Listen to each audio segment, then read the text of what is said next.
Hello বন্ধুরা, সবাইকে নমস্কার। আজকে আমি আরও একটি রেসিপি শেয়ার করতে চলে এসেছি। ঝটপট রান্না করে নিতে পারেন। তার জন্য আমি আগে থেকে পাবদা মাছ কেটে রেখেছিলাম আর কড়াইতে তেল বসিয়ে দিয়েছিলাম। তেল গরম হয়ে যাওয়ার পরে সামান্য লবণ দিয়ে দিয়েছি। একে একে সাদা মাছগুলো দিয়ে দিয়েছি কড়াইতে। আজকে আমি আগে থেকে হলুদ লবণ মাখাইনি।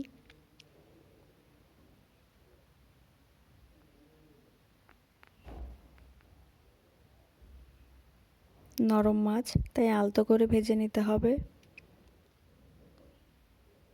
অনেকটা ভাজি হয়ে গিয়েছে, এবার আমি হলুদ গুঁড়ি দিয়ে দিয়েছি।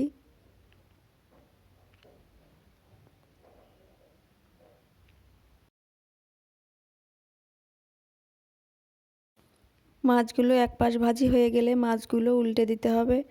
সাবধানে উল্টে দিতে হবে, মাছগুলো যেন ভেঙে না যায়। এই যে ভাজি হয়ে গিয়েছে, লাল লাল করে ভাজি করে নিয়েছি। এবার উঠিয়ে নিতে হবে মাছগুলো।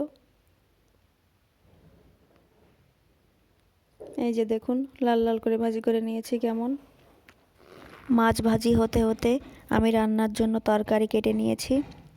3টে আলু কেটে নিয়েছি আমি, ও গোটা কাঁচামরিচ নিয়েছি 5-6টি। এবার কড়াইতে জিরে ফোড়ন দিয়ে দিয়েছি।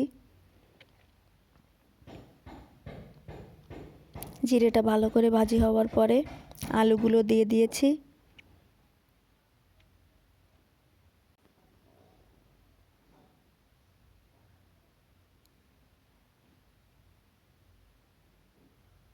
আলুটা ভালো করে ভেজে নিতে হবে।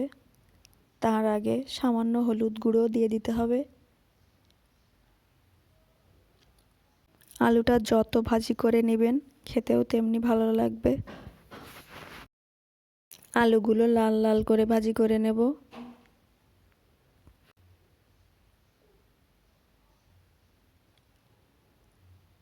এবার গোটা কাঁচামরিচ দিয়ে দিয়েছি। কাঁচামরিচগুলো তেলের উপর দিলে ঘ্রাণটা আরও ভালো আসে।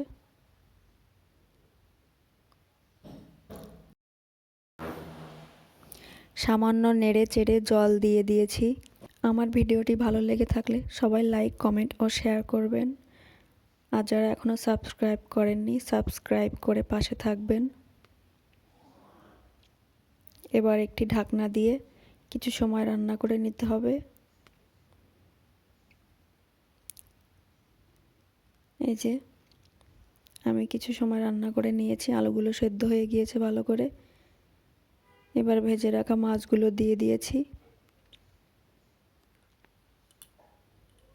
তরকারির সঙ্গে ভালো করে মাছগুলো মিশিয়ে দিতে হবে। এবার পরিমাণ মতো লবণ দিয়ে দিতে হবে।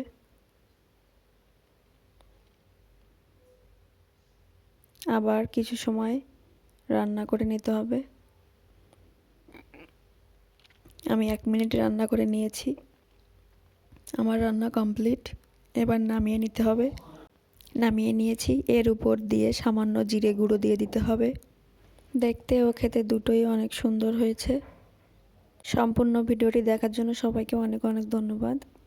সবাই সুস্থ থাকবেন, ভালো থাকবেন।